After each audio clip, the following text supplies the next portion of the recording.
तो welcome to education path. तो आज हम बात करने वाले हैं दिल्ली पुलिस वैकेंसी 2023 की, जिसकी बेसब्री से आप लोगों को इंतजार था। वो 7,547 पोस्ट पे भर्ती आ गई है। तो इसके बारे में A to Z जानकारी इस वीडियो में देखेंगे।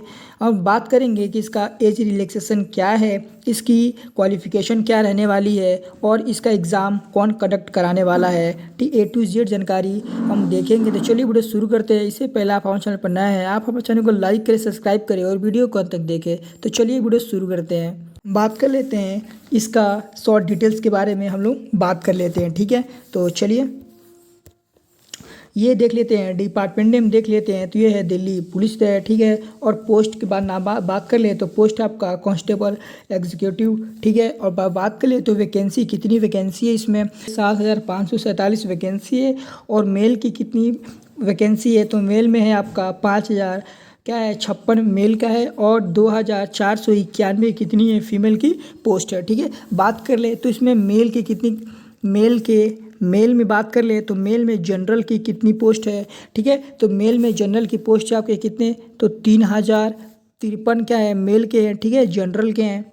बात कर ले यूएन और हम बात कर ले मेल में तो ओबीसी के कितने हैं, तो ओबीसी के आपके टोटल 287 है पोस्ट हैं। ठीक है, हम बात कर ले एसटी के तो एसटी के वैकेंसी अब कितनी है, तो 302 पोस्ट हैं। ठीक है, हम बात कर ले एससी के कितने हैं, तो एससी में है आपका 872 है। ठीक है, और हम बात कर ले ईडब्ल्यूएस। ठीक है, ईडब्ल्यूएस की बात कर ले तो ईडब्ल्यूएस की कितनी पोस्ट है, तो 542 क्या है ईडब्ल्यूएस की मेल में क्या है पोस्ट है। ठीक है, टोटल कितने हो जाएंगे, तो टोटल हो जाएंगे 5,056 क्या हो जाएंगे टोटल हो जाएगा। ठीक है, यही हम लोग बात कर ले फीमेल की। चलिए यही हम लोग बात कर लेते हैं फीमेल की। तो फीमेल में जनरल वालों को क्या है, तो जनरल वाले का हो है कितना, तो 1,502 है जनरल में फीमेल की पोस्ट है। और यही बात कर ले ओबीसी की, तो ओबीसी में कितनी पोस्ट है, तो ओबीसी में आपके हैं 142 पोस्ट है ओबीसी में। ठीक है, हम बात कर ले एसटी में, और एसटी में कितनी पोस्ट है, तो फीमेल का 150 पोस्ट है। ठीक है, हम बात कर ले एससी में, तो एससी में कितनी पोस्ट है, तो 429। ठीक है, यही बात कर ले अपने ईडब्ल्यूएस में फीमेल में, तो ईडब्ल्यूएस में कितने हैं, तो 268 क्या हो जाएगा 268 हो जाएंगे। टोटल कितने हो गए, तो टोटल हो गए आपके 2,491 हो जाएंगे। ठीक है, चलिए हम बात कर लेते हैं आपका इसका पे स्केल क्या है। तो पे स्केल है आपका 21,700 से लेकर 69,100 तक क्या है इसका पे स्केल है, और लेवल 3 की पेमेंट है। ठीक है, चलिए बात कर लें इसका किसको मेन इसको क्वालिफिकेशन क्या है। ठीक है, तो इंपॉर्टेंट हो जाता है, तो देख लेते हैं। और इसे अप्लाई कौन कर सकता है। ठीक है, तो बात कर ले जेंडर, तो मेल और फीमेल। ठीक है, क्या चीज़ इसमें अप्लाई कर सकते हैं, और ये फॉर्म ऑल इंडिया वैकेंसी है। ठीक है, आप किसी भी स्टेट से हैं आप इसे फॉर्म डाल सकते हैं। ठीक है, मेल एंड फीमेल का हो सकता है, इसमें फॉर्म डाल सकते हैं। बात कर ले इसकी क्वालिफिकेशन की, तो क्वालिफिकेशन 12th पास है। ठीक है, और बात करें तो ड्राइविंग लाइसेंस फॉर मेल का इंपॉर्टेंट हो जाता है। ठीक है, मेल के लिए ड्राइविंग लाइसेंस इंपॉर्टेंट हो जाता है। ठीक है, चलिए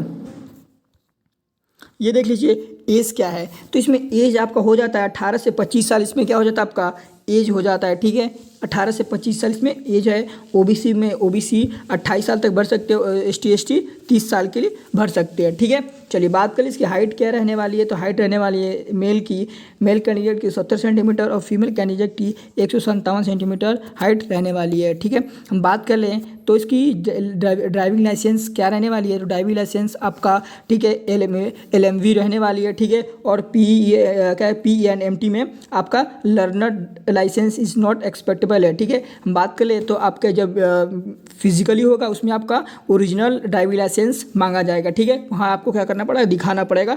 और ये इंपॉर्टेंट हो जाता है कि लर्निंग ड्राइविंग लाइसेंस क्या नहीं चलेगा। ठीक है, चलिए हम बात कर ले इसका सिलेक्शन प्रोसेस क्या होता है। तो सबसे पहले क्या होता है, तो हम बात कर ले फेज़ 1 में एग्जाम होता है, फेज़ 2 फेज़ 3। ठीक है, इसके बाद फाइनल मेरिट बनती है।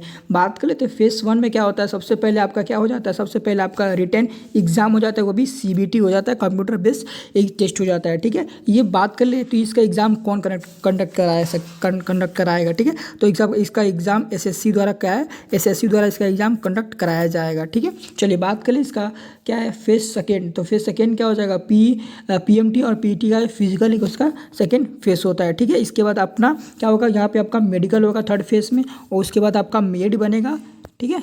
Merit basis on written exam में आपका नंबर अच्छे खासे ले आएंगे तो आपका मेरिट अच्छा खासा हो जाएगा, ठीक है। तो चलिए बात कर लेते हैं नेक्स्ट क्या, तो नेक्स्ट इसको दिखाते हैं, इसका सिलेबस देख लेते हैं, ठीक है। हम सिलेबस बात कर लेते हैं। चलिए ये इसका सिलेबस है, ठीक है। तो 50 कितने क्वेश्चन है आपके, देख लीजिए। आपके जनरल नॉलेज करंट अफेयर्स से आपके कितने टोटल 50 क्या आते हैं, 50 नंबर के क्वेश्चन आते हैं। कितने 50 क्वेश्चन होते हैं, 50 नंबर के, एक क्वेश्चन 1 नंबर का, ठीक है। चलिए हम लोग बात कर ले रीजनिंग के कितने क्वेश्चन आते हैं, तो 25 रीजनिंग के क्वेश्चन आते हैं 25 नंबर के, यानी 1 नंबर का 1 क्वेश्चन, ठीक है। बात कर ले तो ये न्यूमेरिकल एप्टीट्यूड मैथ्स होते हैं, ठीक है। बात कर ले तो 15 क्वेश्चन कितने 15 नंबर के, यानी एक क्वेश्चन 1 नंबर का, ठीक है। हम बात कर ले कंप्यूटर के क्वेश्चन आते हैं, जैसे MS वर्ड से आते हैं, MS स्किल से आते हैं, और क्या आते हैं आपके इंटरनेट से क्वेश्चन आते हैं, WWW से, और क्या है वेब ब्राउजर से क्या आते हैं आपको क्वेश्चन पूछे जाते हैं, ठीक है। और कंप्यूटर के बेसिक नॉलेज भी आपको पता क्या पूछा जाता है, ठीक है। इससे 10 क्वेश्चन पूछे जाते हैं 10 नंबर के, तो कितने 1 क्वेश्चन 1 नंबर का, ठीक है। तो कितने हो गए 100 क्वेश्चन आपके 100 नंबर के पूछे जाते हैं, ठीक है। हम बात कर ले तो टाइम क्या रहने वाले, तो 90 मिनट का आपका टाइम मिलता है, ठीक है। और इम्पोर्टेंट हो जाता है कि यहाँ पे आपका माइनस मार्किंग भी इसको ध्यान में रखना है, ठीक है। क्या है 0.25 का क्या है माइनस मार्किंग रहने वाला है, ठीक है। चलिए बात कर लेते हैं इसका क्या है, इसका फिजिकली और क्या PMT और PET के बारे में देख लेते हैं, ठीक है। तो देख लेते हैं, तो ये हो जाएगा आपका फिजिकली क्या है, standard test for male candidates के लिए हम देख सकते हैं, मेल कैंडिडेट के लिए। तो मेल कैंडिडेट बात कर लें तो जिनकी एज क्या है, ठीक है। हम एज के बारे में बात कर लें तो जिनकी एज 30 साल रहने वाली है उनको अप टू 30 ईयर्स, ठीक है। तो बात कर ले रेस क्या रहने वाली है, रेस आपकी 1600 मीटर की रेस होने वाली है। उसके बाद लॉन्ग जंप होगा, उसके बाद आपका हाई जंप होगा, ठीक है। जिनकी एज 30 ईयर्स से कभी क्या होगा 6 मीटर, क्या 6 मिनट में आपको 1600 दौड़ना है, और 14 फीट की लॉन्ग जंप करनी है, और क्या है, और 3 फीट क्या है 9 इंच की हाई जंप है, ठीक है, चढ़ना है आपको, ठीक है। बात कर ले आपका तो एवब क्या है 30 टू 40 ईयर के लिए क्या है 1600 मीटर 7 मिनट में, और 30 फीट है लॉन्ग जंप, और 3-6 क्या आपका हाई जंप है, ठीक है। बात करें एवब 40 ईयर्स तो मेल कैंडिडेट्स में तो 8 मिनट में आपको रेस मिल जाते हैं, और 12 फीट लॉन्ग जंप में मिल जाते हैं, और 3 क्या मिल जाता है हाई जंप में आपको मिल जाते हैं, ठीक है।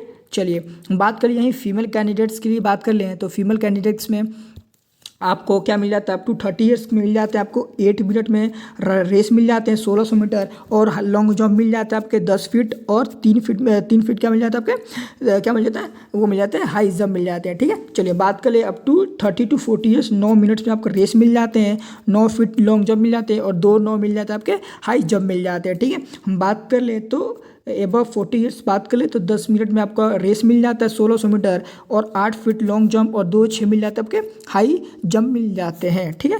चलिए हम बात कर लिए इसका इंपॉर्टेंट हो जाता है इसका कि आपका इसका अप्लाइंग डेट क्या रहने वाली है। तो अप्लाई डेट में बात कर ले हम लोग तो इसका अप्लाइंग डेट रहने वाला है कि इसका ऑनलाइन अप्लीकेशन आपका स्टार्ट हो जाएगा 1 सितंबर 2023 से आपका इसका फॉर्म फिलअप होना शुरू हो जाएगा, ठीक है। चलिए बात करें इसका लास्ट डेट क्या रहने वाली थी, इसका लास्ट डेट रहने वाला है आपका टोटल 1 महीने आपका फॉर्म चलेगा फॉर्म भरने का, ठीक है। तो 30 सितंबर 2023 तक इसका फॉर्म क्या लास्ट डेट रहने वाला है, ठीक है। चलिए बात कर ले एप्लीकेशन फ़ीस की तो 100 रुपये का होगा only for general EWS OBC की क्या है 100 रुपये फीस रहने वाली है। ST ST और फीमेल कैंडिडेट्स के लिए क्या रहने वाली है आपका 1 भी रुपया नहीं लगने वाला है, ठीक है। इससे बात कर ले इसका एग्ज़ाम डेट कब से रहने वाला है तो इसका एग्ज़ाम डेट बात कर ले तो नवंबर के टेंटेटिव में क्या है ये क्या है नवंबर में आपके होने के संभावना है, एग्ज़ाम के संभावना है, ठीक है। तो चलिए आपको कुछ भी डाउट हो तो आप कमेंट करके पूछ सकते हैं। आज के लिए